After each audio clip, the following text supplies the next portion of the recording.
Shalom, bertemu kita semula di segmen Rhapsody Reality. Hari ini, 8 Julai, dan Pastor Chris ingin berkongsikan satu firman Tuhan yang sangat penting untuk kita, yang bertajuk Fokus pada Misi.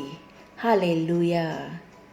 Ayat Injil pembukaan kita dipetik dari Ibrani 12 ayat 2 yang berkata, marilah kita melakukannya dengan mata yang tertuju kepada Yesus, yang memimpin kita dalam iman, dan yang membawa iman kita itu kepada kesempurnaan, yang dengan mengabaikan kehinaan, tekun memikul salib, ganti sukacita yang disediakan bagi Dia, yang sekarang duduk di sebelah kanan takhta Allah. Puji Tuhan. Pada masa kini, terdapat banyak orang, termasuk para pemimpin yang telah melupakan tujuan dan misi gereja. Mereka terlalu terbawa-bawa dengan pekerjaan mereka sehinggakan mereka sudah melupakan objektif tersebut. Keadaan ini seperti di mana mereka dalam perjalanan ke suatu tempat, tetapi mereka telah melupakan destinasi tempat itu. Mereka menjadi leka dengan pemandangan, kenikmatan, serta banyak gangguan dan tarikan dalam perjalanan itu. Mengapa kamu hidup? Apakah tujuan kamu?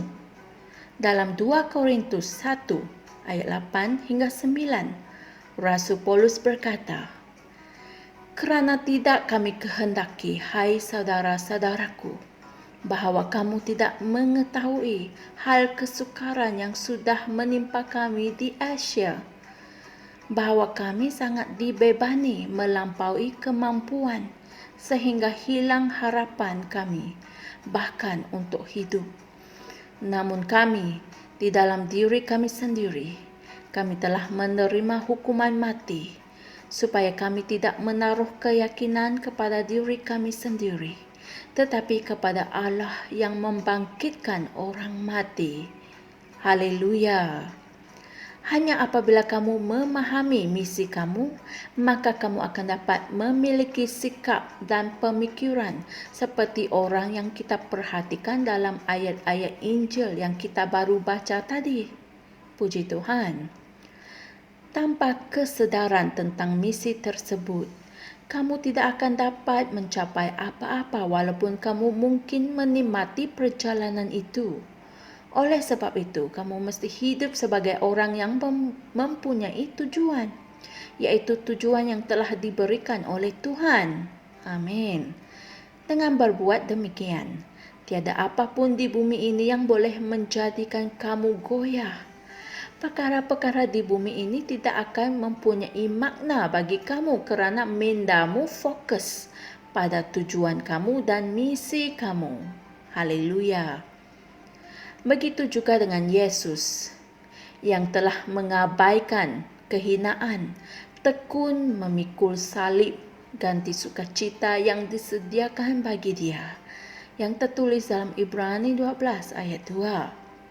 Dia, yaitu Yesus, tidak kisah pun mereka memakaikannya mahkota yang berduri di kepalanya dengan darah yang menitis dari kepalanya dan kesakitan yang sangat menyengsarakan akibat dari paku-paku itu.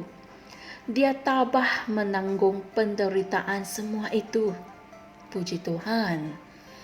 Tidak kira apa cabaran yang kamu hadapi dalam hidup kamu, fokuskanlah pada destinasi. Jangan biarkan perkara-perkara yang berlaku dalam perjalanan kehidupanmu mengganggu kamu daripada sampai ke destinasi kamu. Paulus menunjukkan azamnya yang tertulis dalam Kisah Para Rasul 20 ayat 22 hingga 24 yang berkata, dan sekarang ketahuilah, aku ini terikat di dalam roh, pergi ke Yerusalem tanpa mengetahui apa yang akan terjadi kepadaku di situ. Hanyalah Roh Kudus itu menyaksikan aku dari sebuah ke sebuah negeri, menyatakan bahawa pengikat dan sengsara menantikan aku. tetapi aku tidak menghiraukan nyawaku sedikit pun. Asal saja aku dapat mencapai garis akhir dan menyelesaikan pelayanan yang ditugaskan oleh Tuhan Yesus kepadaku untuk memberi kesaksian tentang Injil kasih karunia Allah. Puji Tuhan. Haleluya. Saudara dan saudari sekalian, mari kita sama-sama membuat pengakuan ini.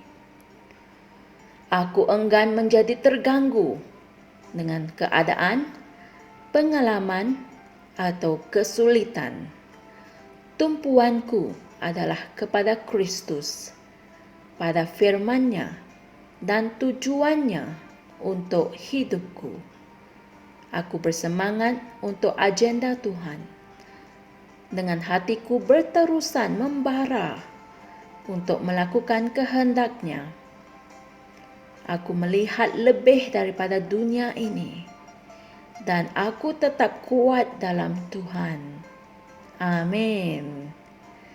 Untuk renungan tambahan, sila pelajari dan renungkan ayat-ayat Injil berikut, iaitu 1 Korintus 15 ayat 19, Yesaya 50 ayat 7, Markus 8 ayat 35 dan 2 Timotius 4 ayat 7 hingga 8.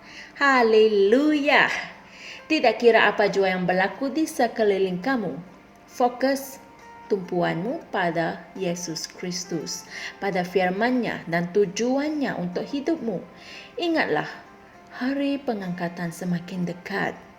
Teruskanlah bersemangat dan tabah melakukan kehendak-Nya, kerana di akhir perjalananmu itu, kamu pasti akan memperoleh mahkota yang tidak dapat dihancurkan dan upahmu pasti besar di syurga. Amin. Jumpa lagi esok dan Tuhan berkati. Shalom. Kami percaya saudara-saudari semua telah diberkati dengan perkongsian firman dari Rhapsody Reality. Bagi sesiapa yang ingin menjadikan Yesus Kristus sebagai Tuhan dalam kehidupanmu, kamu boleh mengucapkan doa ini bersama dengan saya. Ya Tuhan Allah, aku mempercayai Yesus Kristus, Anak Allah yang hidup dengan sepenuh hatiku. Aku percaya Dia telah mati untukku dan Allah telah membangkitkan Dia dari kematian. Aku percaya Dia hidup hari ini. Aku mengaku dengan mulutku bahawa Yesus Kristus adalah Tuhan dalam hidupku mulai dari hari ini. Melalui Dia dan di dalam nama-Nya, aku mempunyai kehidupan yang kekal. Aku telah dilahirkan semula. Terima kasih Allah kerana menyelamatkan jiwaku. Aku sekarang adalah anak Allah. Haleluya. Tahniah, sekarang kamu telah menjadi anak Allah. Untuk apa-apa sebarang pertanyaan atau untuk mendapatkan lebih banyak maklumat mengenai bagaimana untuk bertumbuh sebagai seorang Kristian, anda semua boleh hantar mesej di akaun Facebook kami atau email kami di tni.msia@gmail.com. Sekali lagi, tni.msia@gmail.com. Tuhan berkati Anda semua.